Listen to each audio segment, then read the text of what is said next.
आज आपण इतिहासातील एका सर्वात मोठ्या आणि सर्वात गूढ धार्मिक वस्तूविषयी बोलणार आहोत. कराराचा कोश. ही फक्त एक पेटी नाहीये, तर एक असं रहस्य आहे जे शतकानुशतके लोकांना आकर्षित करत आलंय. चला, याच्या हरवण्यामागचं आणि थेट स्वर्गात दिसण्यामागचं रहस्य उलगडूया. आणि आपल्या या संपूर्ण विश्लेषणाची सुरुवात होते ती याच एका वाक्यामुळे.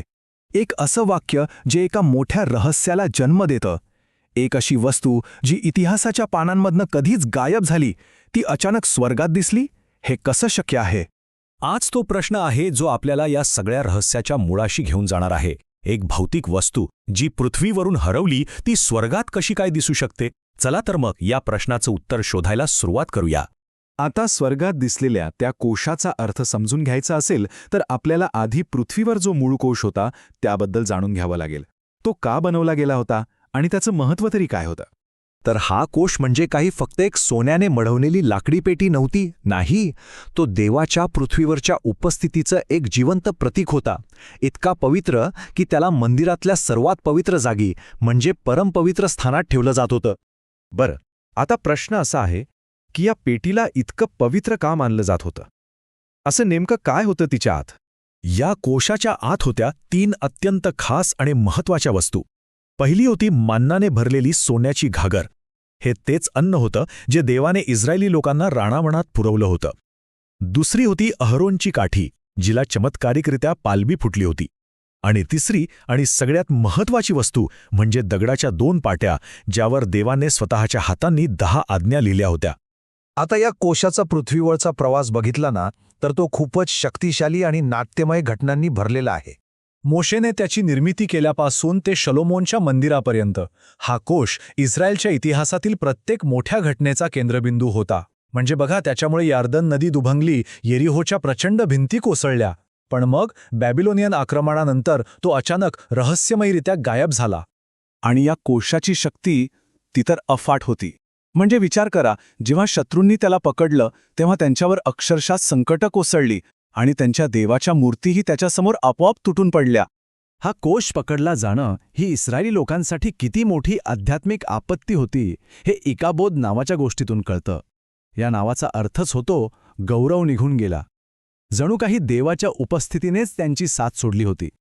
आणि इथूनच सुरुवात होते त्या मूळ रहस्याची, की त्या कोशाचं नेमकं झालं काय? तो गेला कुठे? हा तोच प्रश्न आहे जो कित्येक शतकं इतिहासकारांना, अभ्यासकांना आणि साहसी लोकांना सतावतोय. बॅबिलोनियन हल्ल्यानंतर त्या कोशाचं काय झालं? तो कुठे गेला? याबद्दल ना अनेक थिअरीज आहेत. काही म्हणतात तो नष्ट झाला. काही जणांच्या मते तो इथिओपियाला नेला गेला किंवा मग येरुशलेमच्या खाली कुठेतरी एका गुप्त गुहेत लपवून ठेवला आहे. पण खरं उत्तर कदाचित यापैकी एकही नाहीये. कारण आपल्याला जे स्रोत मिळतात ते एका पूर्णपणे वेगळ्याच उत्तराकडे इशारा करतात. असं उत्तर जे कुठल्याही नकाशावर सापडणार नाही.